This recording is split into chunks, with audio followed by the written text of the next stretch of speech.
गौरव, ये जो मुहर लग गई है नाम की, ये तय है कि ये तिकरी जोड़ी पर फिर से भरोसा किया गया। ऐसा लग रहा था कि डिप्टी सीएम में इस बार चेहरे में बदलाव हो सकता है, लेकिन इस जोड़ी पर जनता ने भी मुहर लगाई थी। देखिए, बिल्कुल परंपरागत तौर पे अगर बात करें तो अमूमन यही होता था कि 2005 से 2013 तक सुशील मोदी डिप्टी सीएम थे। उसके बाद नीतीश कुमार आरजेडी के साथ चले गए थे, यानी महागठबंधन में चले गए थे। फिर जब वापस लौटे तो उसके बाद बीजेपी ने अपना डिप्टी सीएम बदला था, तारकिशोर प्रसाद और रेणु देवी बनी। उसके बाद फिर जब इधर उधर हुआ, चुनाव के बाद फिर साथ आए, तो उसके बाद फिर से सम्राट चौधरी और विजय कुमार सिन्हा को उप मुख्यमंत्री बनाया गया था। जाहिर तौर पे विजय कुमार सिन्हा और सम्राट चौधरी और साथ में नीतीश कुमार, इन तीनों की जो तिकड़ी है वो कहीं ना कहीं अगड़ा पिछड़ा सभी समाज को साथ लेकर चलने का एक मैसेज भी, एक फ्रेम में तीनों अगर होते हैं तो अगड़ा पिछड़ा सबको साथ लेकर चलने का एक मैसेज भी देता है। तो बीजेपी टॉप लीडरशिप ने कंटिन्यूटी की तरफ इशारा किया है। लेकिन हाँ, ये बात जरूर है कि बड़ी संख्या में इस बार विधायक जीत कर आए हैं दोनों पार्टियों के, जेडीयू और बीजेपी दोनों के। तो ऐसे में ठीक है, टॉप लीडरशिप का चेहरा वही है, लेकिन उसके बाद जो मंत्रिमंडल होगा उसमें आपको कई सारे नए चेहरे देखने को मिल सकते हैं। उदाहरण के तौर पे मैं अगर आपको बताऊं कि महिलाओं को भी अच्छा खासा इसमें जगह मिलने वाली है, क्योंकि महिलाओं ने भी जमकर बीजेपी के और एनडीए के पक्ष में वोट किया है। महिलाओं की अगर बात की जाए तो रमा निषाद जो कि ईबीसी वर्ग से आती हैं और अजय निषाद की पत्नी है, उनको मंत्रिमंडल में जगह मिल सकती है। श्रेयसी सिंह जनरल कैटेगरी की हैं, उनको जगह मिल सकती है। गायत्री देवी यादव समुदाय से आती हैं, उनको जगह मिल सकती है।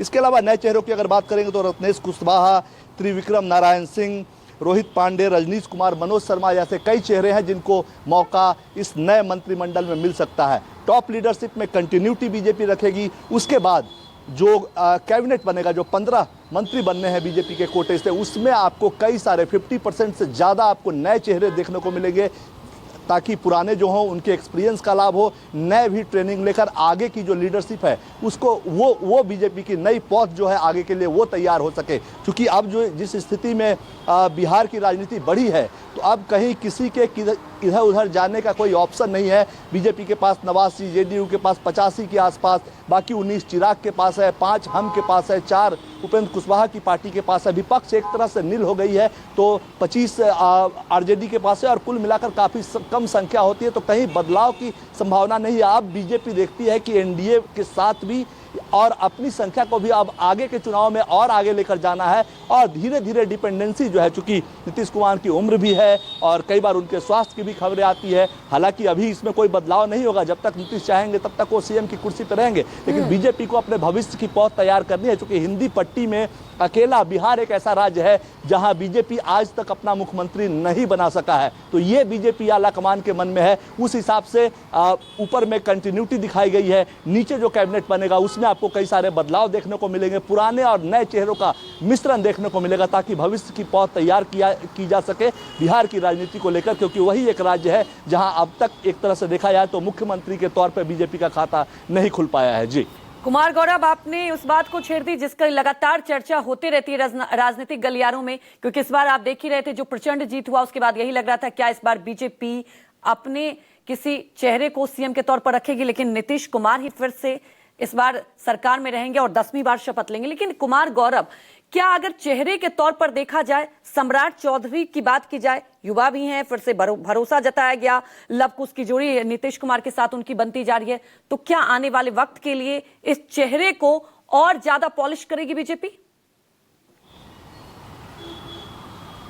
देखिए, बिल्कुल बीजेपी अमूमन यही करती है, और खासकर ऐसे राज्य में जहां उसका अभी तक कोई मुख्यमंत्री नहीं है और भविष्य में ऐसा देखने को मिल रहा है कि आने वाले समय में उसे चांस मिल सकता है कि उसका भी अपना मुख्यमंत्री बिहार में बन सकता है। तो ऐसी स्थिति में सम्राट चौधरी पिछड़े वर्ग से हैं और पूरा समीकरण, लौकुश समीकरण को साधते हैं, और कहीं ना कहीं टॉप लीडरशिप जो बीजेपी की है उसका उनको विश्वास भी प्राप्त है। और एक लड़ाका चेहरा, आप कह सकते हैं कि विपक्ष से लड़ने वाला एक लड़ाका चेहरा भी सम्राट चौधरी के अंदर बीजेपी आलाकमान देखता है। लिहाजा आपको याद होगा तारापुर में जहां से विधानसभा चुनाव लड़ रहे थे सम्राट चौधरी, वहां अमित शाह सभा में गए थे और वहां उन्होंने कहा था इन्हें बड़ा आदमी बनाऊंगा। तो ठीक है, अभी वो डिप्टी सीएम पहले भी थे, अभी भी रहेंगे, क्योंकि अभी कोई वैकेंसी नहीं है बिहार में, क्योंकि नीतीश कुमार ही टीम एनडीए को लीड करने वाले हैं। लेकिन हाँ, भविष्य के लिए उसकी तैयारी जरूर की जा रही है और उनके चेहरे को निखारा जाएगा। और इसीलिए लगातार प्रयास किया जा रहा है कि मुख्यमंत्री के पास जो महत्वपूर्ण मंत्रालय है उसमें से एक मंत्रालय गृह मंत्रालय के तौर पे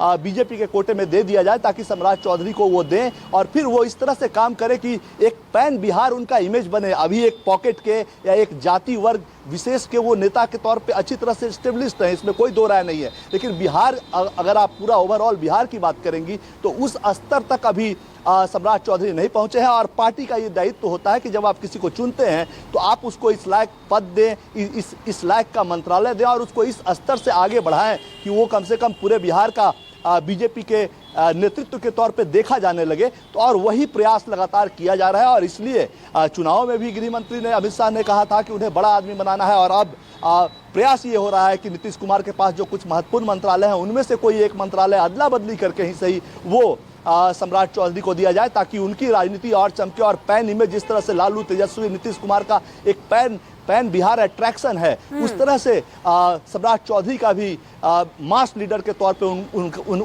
वो उभर सके, ताकि भविष्य की राजनीति में वो फिर से फिट बैठे। क्योंकि देखिए, जहां तक नेतृत्व का सवाल है, ये तय है कि अगर बिहार में कभी बीजेपी को सरकार बनाने का मौका मिला, अपना मुख्यमंत्री बनाने का मौका मिला, तो पिछड़े वर्ग का नेता ही मुख्यमंत्री बनेगा। अपर कास्ट के लिए अब वो सीट वहां पे नहीं रह गई है, क्योंकि आप देखिएगा तो केंद्र की लीडरशिप से लेकर बीजेपी की राज्य में भी जो तमाम बड़े नेता हैं वो पिछड़े वर्ग से आते हैं। जो कहा जाता है कि इसलिए एक टर्म है कि बीजेपी का बिहार में मंडलाइजेशन हो चुका है। अब कोई और मैसेज देने की जरूरत नहीं है, इन्हीं नेताओं को उभारना है, आगे लेकर जाना है, उनके चेहरे को चमकाना है और वो ऐसा काम करे कि वो खुद भी जनता की नजरों में प्रिय बने। तो उस लाइन पे अब ये प्रयास हो रहा है और जाहिर तौर पे